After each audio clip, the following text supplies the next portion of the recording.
அனைவருக்கும் வணக்கம்.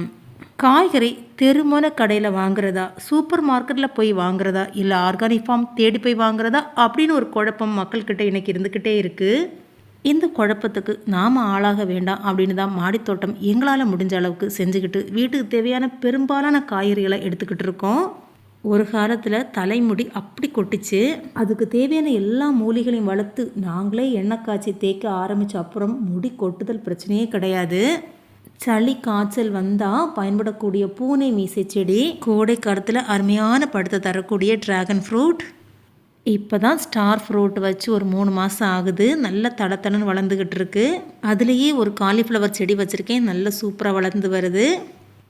காஞ்சு போன கத்திரிக்காய் செடி இருந்த தொட்டியிலையும் ஒரு காலிஃப்ளவர் செடி இருக்குது. ஆரஞ்சு கலரில் பழுக்கக்கூடிய மஸ்கு மெலன் இது ரொம்ப டேஸ்ட்டாக இருக்கும். இந்த தொட்டியை தக்காளி தொட்டின்னு சொல்லலாம். ஆமாங்க, இதில் ஒரு 7-8 தக்காளி செடிகள் இருக்குது. எல்லா தக்காளி செடியிலையுமே நிறைய காய்கள் பிடிச்சிருக்கு.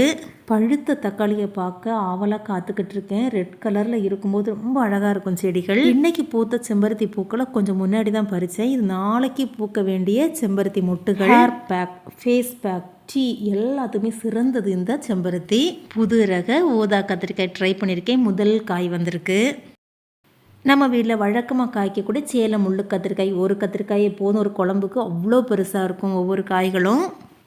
காய்ச்சல் வராமல் சளி மட்டும் வந்துச்சுன்னா இதுவே போதும். இந்த கற்பூரவள்ளி இது ரம்பை செடி, பிரியாணி இலைன்னு கூட சொல்லுவாங்க. குருமா போன்ற குழம்புகளுக்கு நல்ல வாசனையாக இருக்கும்.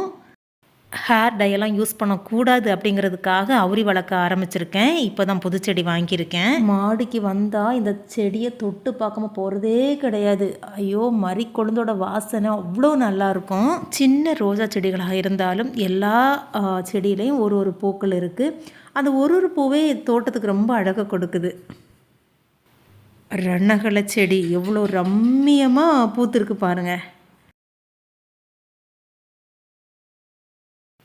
காலிஃப்ளவர் இப்போ தான் வளர்ந்து வந்துக்கிட்டு இருக்கு.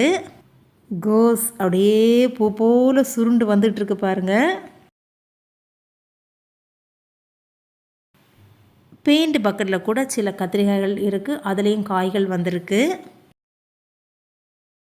ஃப்ரிட்ஜ் பாக்ஸ் ஃபுல்லாக செடிகள் தான். தக்காளி, காலிஃப்ளவர், கீரை இப்படி மிக்ஸ் பண்ணி போட்டிருக்கேன். ஒருத்தங்க வீட்டு முன்னாடி சும்மாவே பல நாளாக இருந்துச்சு. கேட்டு வாங்கிட்டு வந்து செடி வளர்க்க ஆரம்பிச்சிட்டேன். தானாகவே முளைச்சி பாகற்காய் காய்க்கவும் ஆரம்பிச்சிருச்சு.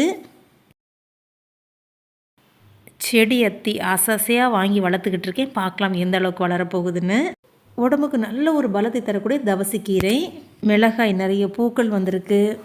குண்டு மல்லி ஃபுல்லாக ட்ரிம் பண்ணி விட்டாச்சு. லெமன் கிராஸ் இலையை பிச்சா லெமனோட வாசம் வரும். டீயில் போட்டு குடித்தா அட்டகாசமாக இருக்கும். மூக்குத்தி அவரைக்கொடி, சாட்டை அவரை, இப்படின்னு எங்கள் மாடி தோட்டம் சூப்பராக போய்கிட்டு இருக்கு. இதுவும் ஃப்ரிட்ஜ் பாக்ஸ் தான். இதுவும் ஓசியில் வாங்கினது தான். வேஸ்ட்டாக போட்டதை நான் யூஸ்ஃபுல்லாக மாற்றிக்கிட்டேன். மின்ட்டு துளசி வாயில் வச்சா அப்படியே விக்ஸு சாப்பிட்ட மாதிரி சூப்பராக இருக்கும். சாட்டை அவரை காய்கள் ஒரு 3 இருந்தாலே போதும். சூப்பராக நம்ம ஒரு குழம்பு வச்சிடலாம். இது ரோஸ்மேரி. அப்படியே பிச்சு அந்த இலையை நுகர்ந்து பார்த்தோன்னா அந்த வாசனையில் அப்படியே மயங்கிடுவோம். என்ன ஒரு வாசனை இயற்கையாகவே. கொஞ்சம் முள்ளங்கி போட்டிருக்கேன். இது மாடியில் இருக்கக்கூடிய ஜாதி மல்லி. நிறைய முட்டுகள் வர ஆரம்பிச்சிருக்கு. மாடியில் 10 பூ போத்தாலே போதும். மாடிக்கு போன உடனே அப்படி மனசெல்லாம் மகிழ்ச்சி ஆயிரும். மருந்து வெத்தலை, கோவக்காய், கொடி அவரை சூப்பராக வளர்ந்து நிறைய காய்களை கொடுத்துக்கிட்டு இருக்கு. கொத்து கொத்தாக நிற்கிறத பார்க்குறதுக்கே அழகு. அதை விட கொத்து கொத்த பறிக்கும்போது இன்னும் ரொம்ப சந்தோஷமாக இருக்கும். என்னோடய தோட்டத்தில் முதல் முறையாக ஒருத்தர் வந்திருக்காங்க. புடலங்காய் காய்ச்சிருக்கு. முல்லைப்பூங்க 10 பூ பூத்தாலும் அப்படி ஒரு வாசனை. என் தோட்டத்தோட இன்னொரு பாகம் இன்னொரு வீடியோவில் காமிக்கிறேன். என்னோடய தோட்டம் பிடிச்சிருந்தா லைக் பண்ணுங்கள், ஷேர் பண்ணுங்கள், சப்ஸ்கிரைப் பண்ணுங்கள். தேங்க்யூ.